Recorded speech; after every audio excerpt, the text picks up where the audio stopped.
NIM 2301030059, Program Studi Bimbingan dan Konseling, Fakultas Usuluddin Adab dan Dakwah, Universitas Islam Negeri Palu. Baik, saya akan menjelaskan sedikit tentang konseling multibudaya dan keberagaman. Kita akan bahas bagaimana konselor dapat memahami dan menghargai keberagaman budaya klien, dan apa saja strategi yang dapat digunakan oleh konselor untuk membangun hubungan yang efektif dengan klien dari latar belakang budaya yang berbeda. Jackson dalam Perdana dan Wahyuni 2022 mendefinisikan konseling multikultural sebagai konseling yang terjadi antara individu dari latar belakang budaya yang berbeda.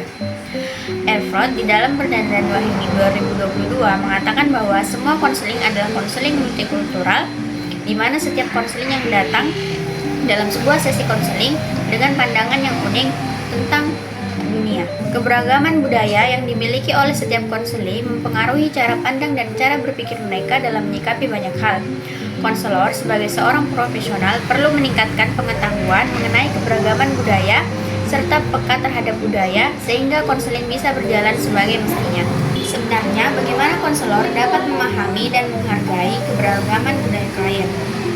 Seorang konselor memiliki keharusan untuk sadar tentang seberapa pentingnya kesadaran multikultural, guna menerima dan memahami segala perbedaan pendapat, pandangan, dan lain sebagainya dari konseling. Menurut Elizar 2018, multikultural yang dikenal juga dengan konsep lintas budaya merupakan salah satu bentuk konseling untuk dapat memahami konseli dengan latar belakang paradigma yang berbeda.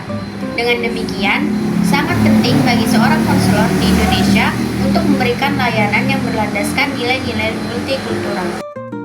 Seorang konselor perlu memiliki kepekaan budaya, menghindari prasangka, serta memahami dan menghargai keberagaman budaya. Selain itu, konselor juga harus memiliki keterampilan yang sesuai agar dapat merespon kebutuhan klien secara tepat. Karena adanya perbedaan budaya dalam interaksi ini, konseling lintas budaya dapat dianggap sebagai perjumpaan budaya, di mana konselor dan konseli saling beradaptasi satu sama lain. Dalam studi ini menekankan perlunya pemahaman yang lebih baik tentang intimidasi etik budaya untuk mengembangkan pendekatan konseling yang lebih efektif. Konselor yang memiliki kesadaran budaya mampu menerima konseling dan berbagai konteks permasalahannya tanpa melakukan penilaian. Sebenarnya, apa saja strategi yang bisa digunakan konselor untuk membangun hubungan yang efektif dengan klien? Ada beberapa strategi yang dapat digunakan konselor untuk membangun hubungan yang efektif dengan klien dari latar belakang budaya yang berbeda. Yang pertama, sensitif budaya. Konselor harus menghargai dan menghormati perbedaan budaya klien agar menghindari asumsi dan stereotip budaya. Kedua, komunikasi yang efektif.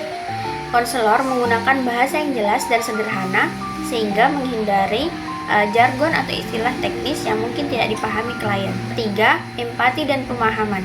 Konselor menunjukkan empati dan pemahaman terhadap pengalaman klien dan mengakui dan menghormati perbedaan budaya klien. Yang keempat, pengetahuan budaya. Konselor meningkatkan pengetahuan tentang budaya klien, memahami nilai, tradisi, dan norma budaya klien. Yang kelima, fleksibilitas.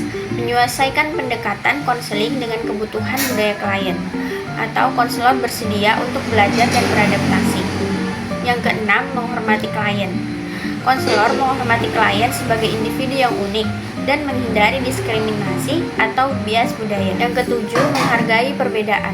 Seorang konselor harus menghargai perbedaan budaya sebagai kekuatan, menggunakan perbedaan budaya juga sebagai kesempatan untuk belajar dan tumbuh. Dengan menggunakan strategi-strategi ini, konselor dapat membantu membangun hubungannya efektif dengan klien dari latar belakang budaya yang berbeda dan memberikan layanan konseling yang lebih efektif.